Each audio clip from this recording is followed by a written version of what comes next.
Hello, my friend. Welcome back to English GlowMind. This is day 15 of our 30 Days to Think in English journey, and I'm glad you're here. Take one slow breath, relax your shoulders, and settle in whether you're at home, walking, or holding a warm cup of coffee. There's nothing to memorize today. No grammar rules, no quiz. Just a quiet idea that could change the way you learn forever. Your daily routine can become your English classroom. Not because your life suddenly changes, not because you find extra hours to study, but because you start seeing the ordinary moments of your day in a completely different way. Many learners believe they need more free time before they can improve. I'm too busy. I have work. I have kids. I'm tired when I get home. If you've said this before, you're not alone. Most of us don't have 3 free hours a day for textbooks. So many people quietly decide they're simply too busy to learn English. But what if the problem isn't time? What if you've just been looking for learning time in the wrong places? Let me tell you about 2 people who both want to improve their English. The first studies every Saturday for 3 hours grammar, vocabulary, notebook, then closes the book until next weekend. The second studies formally for only 15 minutes a day. But something else happens too. Waking up, they quietly think, "Good morning." Brushing their teeth, they name what they see. Making breakfast, they describe what they're doing. Walking outside, they notice the weather. Before bed, they think of 3 things that happened that day. Neither spends hours studying, but one of them spends far more time living with English. And that's the person who usually becomes comfortable using the language, not because they work harder, but because learning becomes part of life instead of something separate from it. Think about your own day. You wake up, you wash your face, you make coffee. Maybe you commute, greet coworkers, cook dinner, feed a pet, read before sleeping. These moments feel too ordinary to matter, but that's exactly why they're powerful. They repeat every day, every week, every month. And our brains love repetition. Think about riding a bicycle. At first, every movement needed your full attention balance. Hands, feet. After enough practice, you stopped thinking and simply rode. Language learning works the same way. You don't need to memorize hundreds of words in one long session. You meet small pieces of English again and again until one day you understand a sentence without translating it, or a word arrives in your mind on its own. This is also how children learn their first language not through grammar books, but through breakfast, play, shopping trips, bedtime stories. Language becomes woven into real life. As adults, we can do the same. We don't have to wait for study time to meet English. We can invite it into the life we're already living. And when we do, English stops feeling like homework and starts feeling natural. So here's a question worth sitting with. What do you already do every single day that could also become a chance to practice English? Let's walk through what that might look like. Imagine tomorrow morning not special, just ordinary. Your alarm rings. Before reaching for your phone, take one breath and think, "Good morning, I'm awake." It's a new day, 10 seconds, and you've just taught your brain that English can be the first language it hears. At the sink, instead of silence, try, "The water is cold, I need to wake up."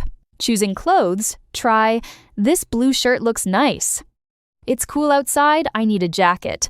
Don't know the word sweater? Just say the warm shirt. Communication matters more than perfection. Confident speakers don't stop when they miss one word. They find another way through. That flexibility is one of the most valuable skills you can build. In the kitchen, narrate your own morning. "I'm pouring some milk. This coffee smells wonderful." "I'm hungry." These sentences aren't from a textbook, they're from your life, which is exactly why your brain holds on to them. A word like coffee, read on a vocabulary list, is just another word to memorize. But held in your hand while you think, "This coffee is hot," it becomes something you live, not just something you study. Step outside for a moment and notice the world. The sky is blue. The air feels cool. I hear birds. One sentence a day becomes 7 a week, 30 a month. Over 300 a year. This is also where many learners go wrong.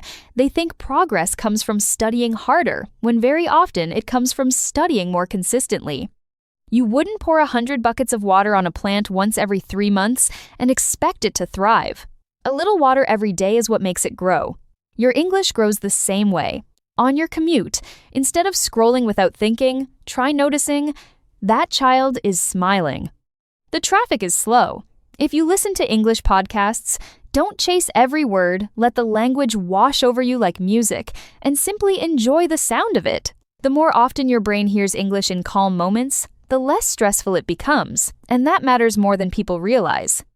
If every lesson feels like pressure, your brain learns to associate English with stress. But if English shows up while you're relaxed, drinking coffee, walking, watching the sunset, your brain starts connecting it with comfort instead, and comfort is what makes consistency possible. Standing in line at the store, try describing what's around you. The line is long. I forgot the bread. No one around you knows you're practicing.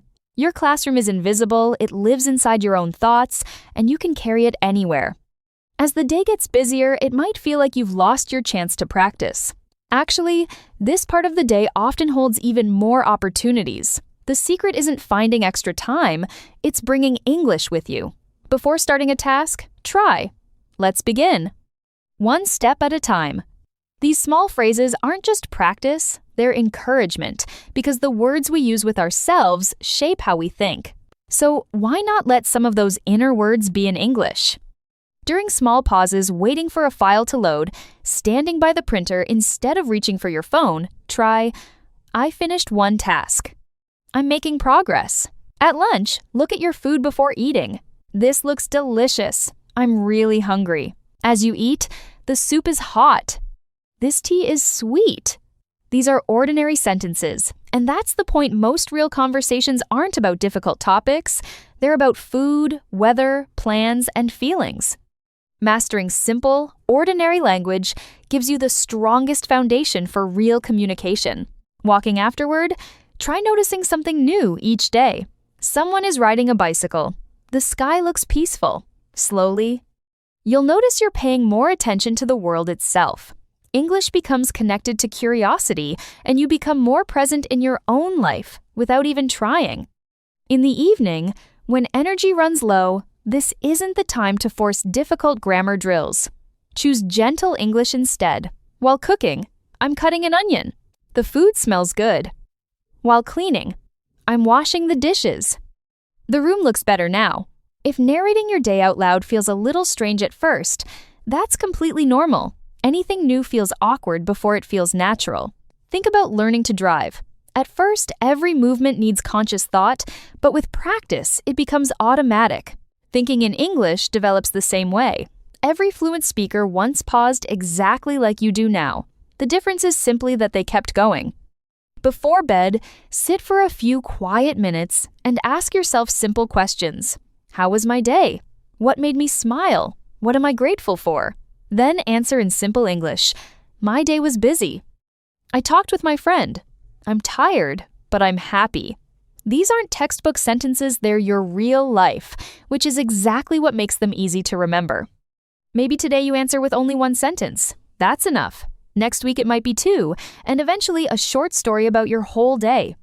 Little by little, your inner voice grows more comfortable in English, until one day, a sentence simply arrives in your mind, unplanned, untranslated.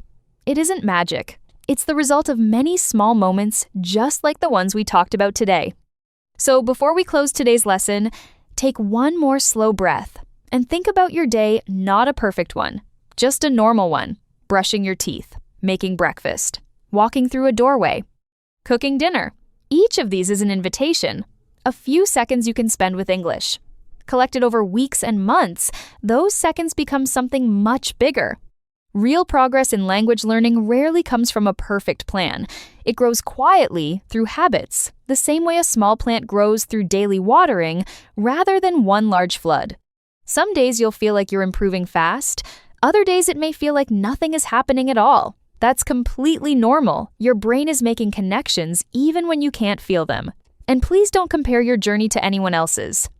You're only seeing where other people are today, not the mornings they forgot words, the mistakes they made, or the hundreds of simple sentences it took to get there. The difference between a confident speaker and a beginner is rarely talent, it's consistency. They kept showing up. So tomorrow morning, Instead of asking, "How can I study English for 3 hours today?"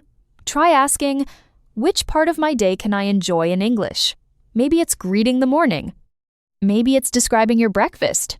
Maybe it's one sentence before you start work. That's enough. One sentence becomes two, two become five, five become conversations, and conversations slowly become a new way of thinking. And if you miss a day, that's okay too. This isn't a race, and it isn't about a perfect streak. It's about coming back, again and again, with kindness toward yourself. Here's a small challenge for tomorrow. Choose just one part of your routine: brushing your teeth, making coffee, walking to work, cooking dinner, and try thinking only in English for those few minutes. Don't worry about being perfect. Just notice how it feels to let English live inside an ordinary moment. Thank you so much for spending this time with me today. Your daily routine isn't something standing in the way of learning English. It can become a gentle teacher, a patient friend, a quiet place where your English grows a little more every single day. If this lesson helped you, I'd love it if you gave this video a like. And let me know in the comments, which part of your daily routine will you start doing in English tomorrow? Your answer might be exactly what someone else needs to hear. If you're enjoying our 30 Days to Think in English challenge, subscribe and turn on notifications so you don't miss tomorrow's lesson. On day 16, we'll take the next step and explore how to train your brain to think in English so it starts to feel natural instead of something you have to translate. Until then, be patient with yourself. Celebrate the small wins, trust the process, and remember every ordinary day is another quiet chance to grow. Take care, keep practicing, and I'll see you tomorrow here on English GlowMind. Goodbye, my friend!